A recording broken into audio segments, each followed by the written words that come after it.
chain smoke and I say fuck a lot. But I accept myself for the way I am. I accept you too. Viewer discretion advised. Large epidemics and pandemics occur on a regular basis throughout history, and it will occur again. This is a video they produced in 2010, and it has now been deleted. And it's been scrubbed from their social media. It shows Theresa Tam's lunacy and thirst for government overreach. She presided. Watch this. If there are people who are non-compliant, there are definitely laws and public health powers that can quarantine people in mandatory settings. I've been working on a longer video, but I happened to come across this Jimmy Dore video recently where he talks about Theresa Tam and a 2010 movie called Outbreak, Anatomy of a Plague. They compare the 1885 smallpox outbreak to a hypothetical one in the near future at some point.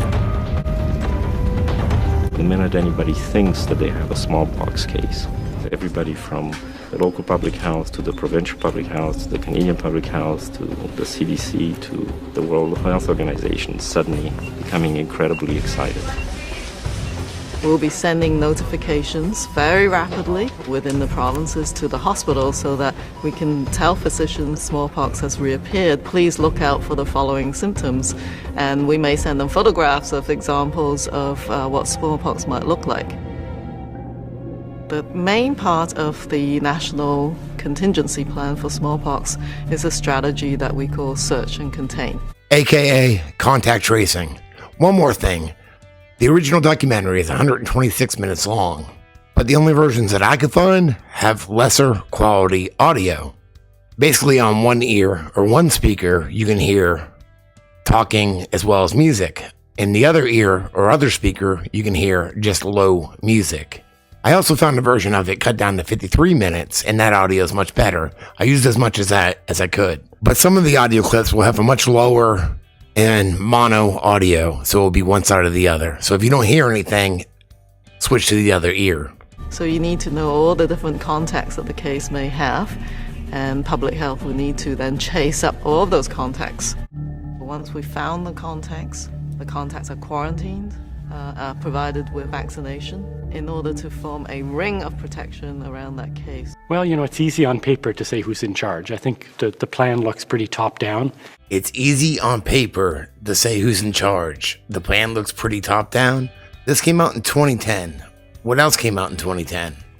Lockstep from the Rockefeller Institute. It's a paper that talks about top-down authoritarianism after a pandemic. Came out the same year. In reality, the local people are who really matter because they're going to be there.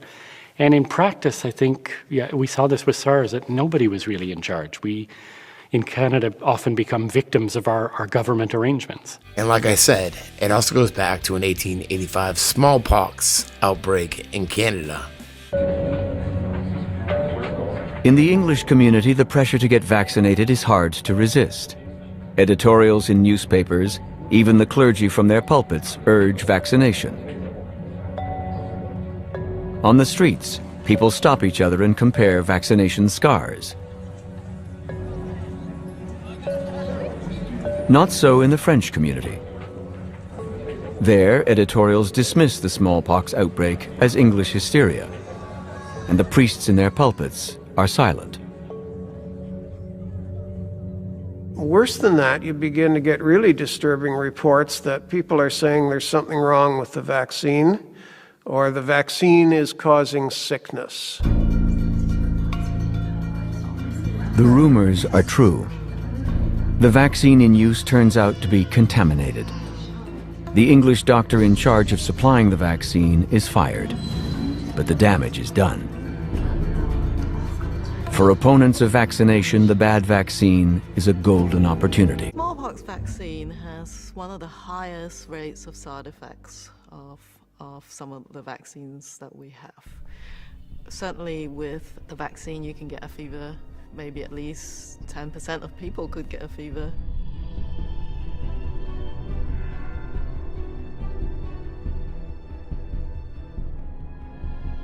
There's some complications including a generalized spread of the vaccine virus throughout your body that can cause a bigger rash.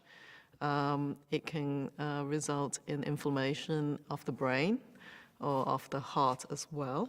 And so these are pretty serious. With school openings 2 weeks away, health authorities weigh the risk of side effects, then announce compulsory vaccination of the entire city. Students without vaccination certificates will be turned away at the door. A strict quarantine order goes into effect. Those who refuse vaccination and quarantine will be detained. Health authorities are taking no more chances of the smallpox spreading. Police are sent to padlock every business suspected of being contaminated with the disease. I think the public has to know this is one of the worst case scenarios in terms of an infectious disease outbreak, in that their cooperation is sought. If there are people who are non-compliant, there are definitely laws and public health powers that can quarantine people in mandatory settings.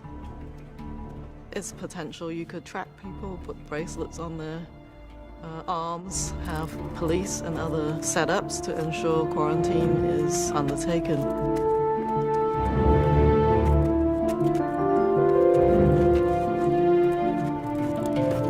It is better to be preemptive and precautionary and take the heat of people thinking you might be overreactionary, get ahead of the curve, and then think about whether you've overreacted later. But it's such a serious situation that I think decisive early action is the key.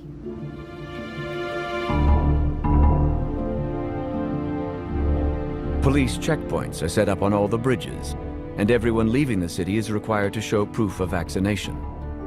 Those who refuse to cooperate are taken away to temporary detention centers.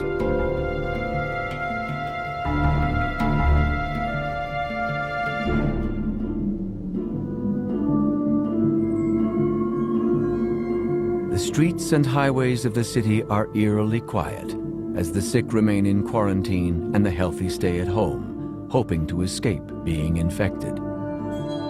The biggest problem, I think, in a pandemic, and our pandemic plan talks about this in Canada a lot, is what happens when the essential workers don't go to work.